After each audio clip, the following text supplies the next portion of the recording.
Pegelaran terakhir. Terus merapat teman-teman KPK dan UPS.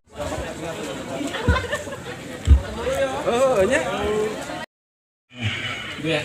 Alhamdulillah hanya proses kampanye ya paling tidak yang dulu sekitar 6 bulan lebih ya, sekarang cuma 75 hari. Ya. Setelah kemarin ditetapkan tanggal 3 November tahun 2023 di Bandung Barat ada 680 ya, Pak Ketua ya. 680 calegnya. Ya, kalau di Jawa Barat ada 1.849 caleg ya tingkat provinsi. DPD ada 54 orang ya, nanti provinsi juga di Jawa Baratnya ada yang mencalonkan dengan DPD. Ya, tentu Ibu Bapak setelah kemarin DCT ditetapkan per tanggal 28 November nih, berarti berapa hari lagi?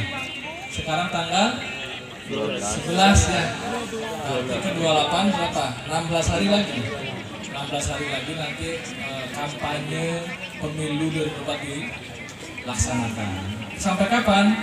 Sampai 10 Februari tahun 2024. Setelah itu masa tenang 3 hari, 11, 12, 13. Baru tanggal 14 Februari adalah hari kasih suara. Itu masa saya. Kalau apa? Ya.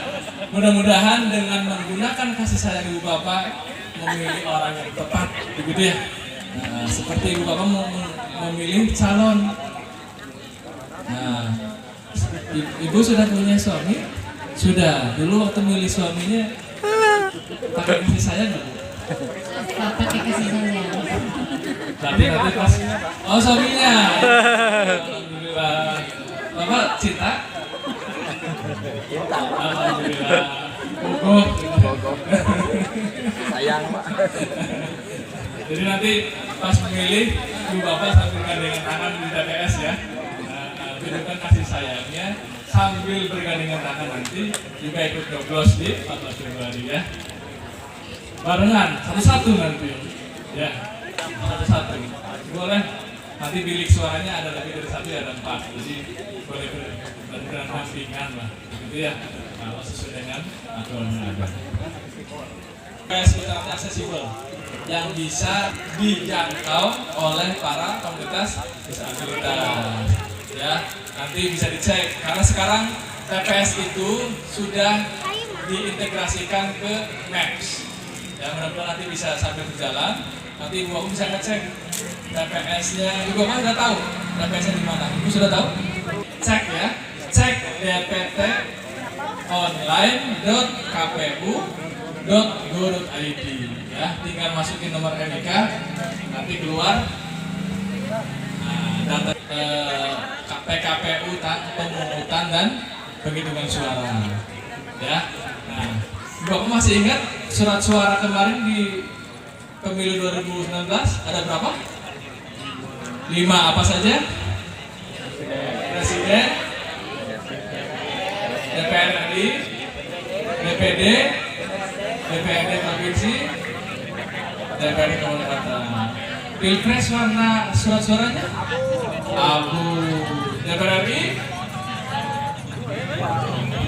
kuning, DPD merah, DPRD provinsi biru, DPRD kabupaten hijau. Pemilu 2024 juga sama ya, masih sama. Nah, ada yang tahu?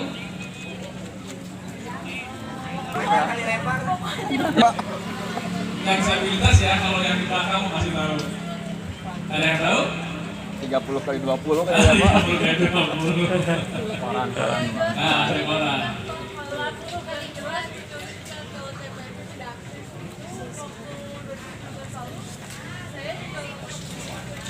Oh iya, oke. Ibu dulu di mana TPS-nya? Ciseure. 24 ya. Ini. Nanti Bapak Ibu bisa ya ke PPS setempat ya, sampaikan aspirasi Ibu Bapak ya supaya TPS nanti bisa akses accessible. Apa?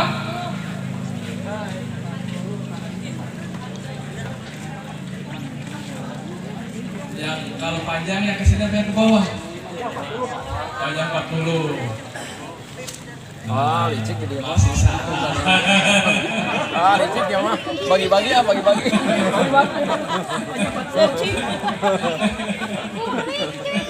Ya, nanti panjang dan lebarnya adalah 52 cm kali 82 cm. Oh benar ya? Oke.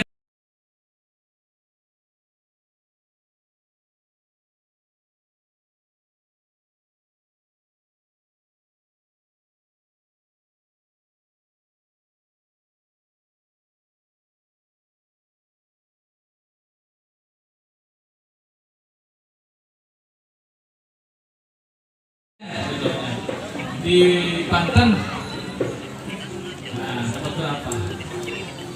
Dapat cuma satu tim terbagi ya. 5 jenis surat suara harus di TPS di mana ibu bapak terdaftar, ya. Nah, tapi ibu bapak kalau nanti ada hal-hal yang di luar kemampuan ibu bapak karena hal di tempat lain, koordinasikan dengan PPS, PPK atau KPU setempat ya, supaya ibu bapak dipastikan menggunakan hak pilih di hari ya. Nanti kita tunggu apakah surat suara nanti ya, nanti yang DCT kemarin sudah diumumkan ya. Nah, bapak nanti bisa melihat di media atau nanti khususnya yang tunanetra ada di sini berapa? Anggi masih bisa lihat? Masih sedikit. Nah, bapak siapa ini? Pak Ade di mana ininya? Pak Lejang, oh KBB ya di sini ya. Nah, kalau ibu bapak yang tunanetra nanti ada namanya surat suara yang menggunakan braille ya. Template ya. Kalau Pak Dede sudah bisa, kalau ini diajari sudah ya. Oh sudah, nanti tinggal pakai jari ya. Menggunakan HP. Tentu kami akan upayakan TPS di Bandung Barat dan Jawa Barat adalah TPS yang aksesibel. Walaupun mungkin Pak, Ibu, daerah kita kan ada pegunungan, ya, ada yang mungkin melewati danau begitu ya. Mungkin tidak bisa semua aksesibel. Tapi tentu Ibu Bapak berhak, contoh dia yang disabilitas ini boleh membawa pendamping, atau kalau memang dibutuhkan pendamping di TPS nanti ada petugas APPS yang memandu. Tetapi pendamping ini tidak boleh mempengaruhi Ibu Bapak untuk mencoblos. Ini mengantarkan Ibu Bapak sampai ke TPS dan bilik suara. Ya, gitu ya.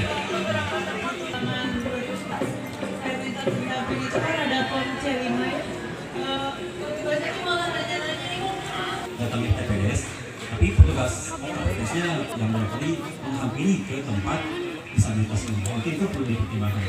Terima kasih. Alhamdulillah, ini ada masukan ya, ini Pak Ketua ya. Teknis nih Pak Boim, Pak Cep. Jadi khususnya yang di Bandung Barat nanti yang terdata menjadi pemilih disabilitas mohon proaktif. Mungkin apakah mereka butuh pendamping tadi ya. Ya nanti di TPS nggak perlu lagi ngomong Pak, saya butuh pendamping gitu ya. Nah, gitu. Harus peka. Oke, terima kasih. Kan luar biasa ini. Sediakan kursi Pak, jadi kalau saya sebagai jaksa itu susah untuk membukanya. Oh iya, saudara kursi ya. Nah itu nanti menjadi masukan-masukan ya. Tentu Ibu Bapak kami mungkin terbatas untuk mengetahui apa sih sebenarnya yang Ibu Bapak butuhkan, gitu ya. Nah nanti beda-beda mungkin yang tadi yang tunanetra mungkin membutuhkan pendamping yang seperti apa nanti Ibu Bapak yang mungkin bisa mau diantar gitu ya. Bisa berkomunikasi dengan PPDI mungkin diantaranya ya. Dulu kalau nggak salah di Bapak yang di sini ya, yang di Bandung Barat. Betul ya?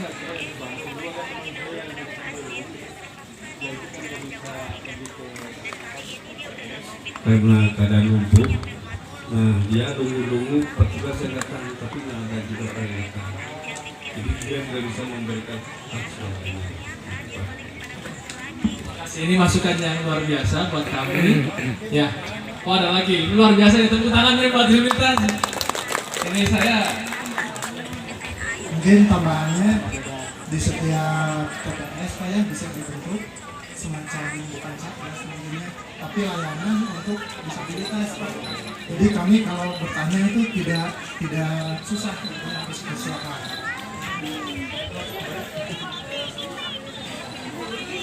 Karena lagi-lagi teman-teman TUI itu yang paling sulit karena mereka itu tidak tahu kalau tanpa pendamping itu harus gimana. Lagi-lagi saya butuh DDI juga di bahasa isyarat. Dia tadi cuma bilang saya cuma dengar sedikit-sedikit, dia tidak bisa menyampaikan apa yang mau disampaikan katanya karena nggak kurang pede dan nggak ada juga bahasa isyaratnya. Mungkin sedikit saran aja ya Pak. Ya tadi setuju dibentuk kayak mungkin unit layanan disabilitas mungkin ya. Untuk teman-teman TUI kalau nggak ada running text mereka tidak bisa baca kapan giliran mereka dan mereka harus seperti apa. Ya minimalnya mungkin memang pendamping ya Pak. Dan saya berharap sih kalau pas di hari H saat kita tadi form itu yang tadi form C5 itu saya berharap formnya selalu ada ya Pak, jangan dilempar-lempar gitu. Ini gimana gitu. Kayak gitu dan itu mengkhawatirkan. Terima kasih Pak, ini masukan aja. Oh,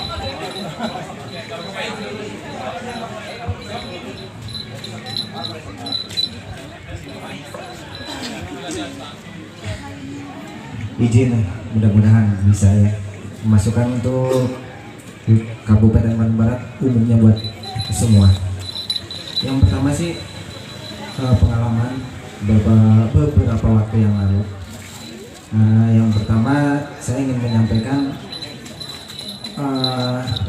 adanya sampaikan adanya khusus ya.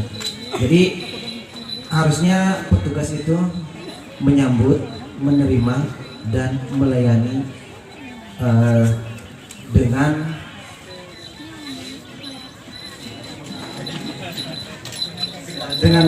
dengan menjaga kerahasiaannya. Jadi menyambutnya ini adalah bukan berarti menyambut seperti kita ke tempat-tempat yang kayak kafe gimana lah gitu ya.